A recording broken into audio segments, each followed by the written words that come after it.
é importante a gente destacar que a responsabilidade por todas essas relações não é só do consumidor. E hoje está pesando na mão do consumidor. É como se o consumidor fosse irresponsável, contratasse empréstimo de forma irresponsável, mas só que não é bem por aí, porque as instituições financeiras e o Estado também, é um dever até constitucional, proteger o consumidor. Trazendo para essa realidade desse consumidor de 1 a 3 salários mínimos, uma das causas muito sérias de superendividamento é a questão do empréstimo consignado. São servidores públicos, são aposentados, pensionistas do INSS, que têm aquela renda, né, fixa, que são alvo fácil, né, para as instituições financeiras e que começam a receber, às vezes não é intencional, o consumidor nem tem aquela intenção, mas ele recebe tanto assédio, ele é tão assediado que ele acaba cedendo. Recebe um novo cartão, recebe ligação de operadora ofertando, né, empréstimo.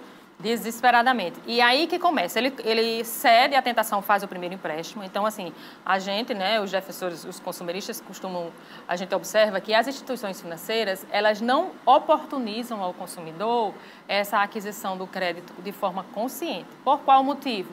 Porque elas fazem aquelas propagandas para que o consumidor, para que não informe mesmo o consumidor. E, assim, o princípio principal do direito do consumidor é exatamente a informação. É um dever do fornecedor e um direito do consumidor. Então, tem que ser oportunizado ao consumidor de forma muito consciente. O correto era para ser, olha, você pode, mas você está ciente que você vai passar tanto tempo assim, a sua parcela assim. Juros tanto, né? Aí, exatamente, hoje, no próprio Código de Defesa do Consumidor, é claro que tem que ter o valor da parcela, o valor total, o valor dos juros mensal, o valor dos juros anuais. E o que quando a gente vai observar os contratos, não tem. E ainda mais grave, o consumidor assina naquela hora, não recebe a via do contrato, só vai buscar depois que tem problema. O consumidor, nessa situação, muitas vezes não sabe nem que existe contrato. Então, quando ele já chega para a gente no escritório, a gente já pergunta, mas cadê o contrato? Não, não tenho. E aí, outra barreira, volta na instituição financeira e diz, não tem. Não cede o contrato, porque é uma prova que ali ele não respeitou esse direito do consumidor e aí muitas vezes não cede esse documento que é tão importante que já deveria ter sido repassado para esse consumidor. É fundamental. Né? De cara já é uma violação, né? Então, assim, isso já é muito grave. Aí daí desencadeia uma série de problemas. Ele faz o primeiro, mas não para o assédio. Com menos de 6 meses depois, o consumidor continua sendo assediado a renovar esse empréstimo e é o que eles chamam portabilidade na promessa de reduzir a taxa de juros. Só que, diante do acompanhamento dos empréstimos que eu tenho feito, eles fazem essa promessa como portabilidade.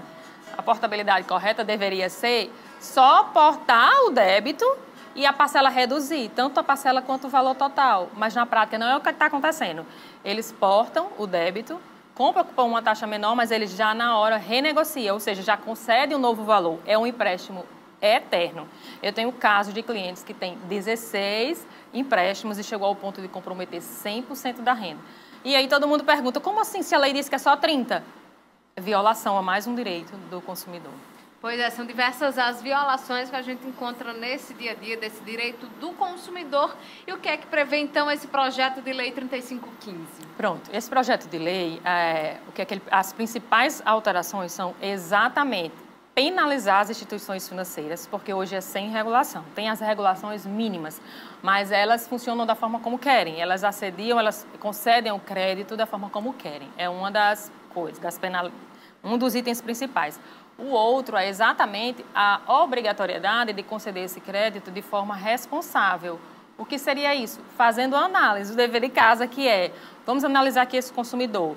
Ele realmente tem necessidade desse crédito? Ele tem necessidade, ok, mas ele tem capacidade também? Outro ponto, ele tem consciência, ele sabe o que é que ele está adquirindo e informar com clareza.